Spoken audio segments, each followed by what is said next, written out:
Qandli diabetni to'liq davolasa bo'ladimi? Javob. Qandli diabetni ikki xil turi bor. Birinchi tipida albatta buni iloji yo'q. Organizmga doim insulin kerak.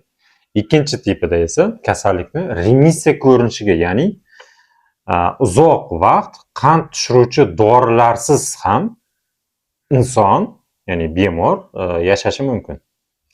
Kasallikni endi obrazdan majoziy ma'noda uxlatib qo'yish mumkin.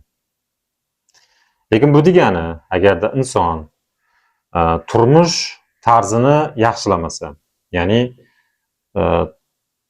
to'g'ri ovqatlanmasa, noto'g'ri turmush tarzini kechirsa, alkogol mahsulotlarini qabul qilsa, umuman ovqatlanishda yaxshi tashkil qilmasa, jismoniy harakat bilan shug'ullanmasa, albatta kasallik yana qo'zishi mumkin.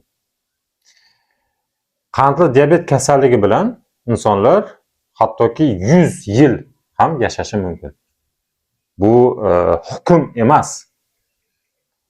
Qandli diabet degani bu ko'zda, buyraklarda yoki mana ko'p ko'rgansizlar oyoqlarda jarohatlar bo'lib, bu ko'p insonlarni qo'rqitadi. Bu aynan hamma qandli diabet kasalligiga uchragan insonlarda shunaqa bo'ladi degani emas. Ko'pincha qandli diabet kasalligi yurak kasalliklari bilan birga kechadi.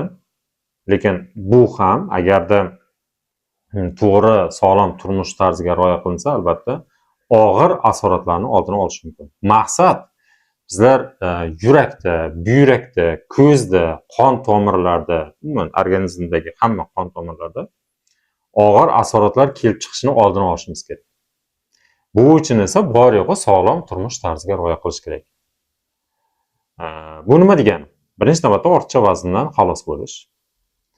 Ovqatlanishni to'g'ri tashkil qilish. Ovqatlanmaslik emas, shirinlik yemaslik emas. Albatta qandli diabet kasalligiga uchragan insonlarni dietasi, ovqatlanishi o'ziga xos bo'ladi. Shu bilan birga jismoniy harakatlar va ko'pchilik shifokorlar ham, insonlar ham unchalik e'tibor berishmaydi. Ruhiy tarafdan ham insonlarga tushuntirish kerak. Ya'ni insonlar, bemorlar bilish kerak. Ruhan men bu kasallik bilan yotib qolmayman, men nogiron bo'lib qolmayman, men uzoq umr ko'raman degan tushunchani miyasiga singdirish kerak. Ya'ni psixologik jihatdan, ruhiy jihatdan ham insonlarni davolash kerak.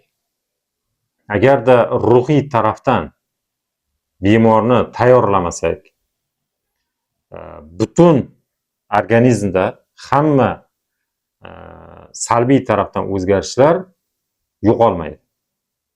Ham ruhan, ham tanani, ya'ni jismonan davolash kerak. Men o'quv mashg'ulotlarimni, kurslarimni tashkil qilganman. Umumiy guruhlar bor, individual guruhlar bor, ya'ni individual o'sha inson bilan shug'ullanaman. Hammasini tushuntirib beraman. Sog'lom turmush tarziga nimalarga rioya qilish kerak, qanaqa ovqatlanish kerak, qanaqa harakat qilish kerak, qanaqangi ruhiy tarafdan xotirjamlikka erishish kerak. Agarda savollar bo'lsa, qiziqayotgan bo'lsangiz, menga pastda ko'rsatilgan telefon raqamlariga murojaat qilishingiz mumkin va sizni nima deydi, hozirgi turmush tarzingiz bu yaqin 15-20 yilni beradi. Ya'ni bu degani siz yaqin 15-20 yilda og'ir asoratlardan o'zingizni himoya qilishingiz mumkin. Eng asosiy maqsadimiz shu, hayot sifatini yaxshilash. Men sizlarga yordam berishdan faqat xursand bo'laman. Albatta o'quv mashg'ulotlarim pullik. Lekin bu degani masalan siz davolansangiz yoki xudo ko'rmasin og'ir asoratlar bo'lsa, bu pulni 10, 100, 1000 marta ko'p moddiy tarafdan qiynalasiz va o'zingiz ham joningiz qiynalgani qoladi. Va og'ir asoratlar bo'lgandan keyin u qaytib normaga kelmaydi. Sizda u keyingi qadamlaringiz og'ir asoratlardan keyin.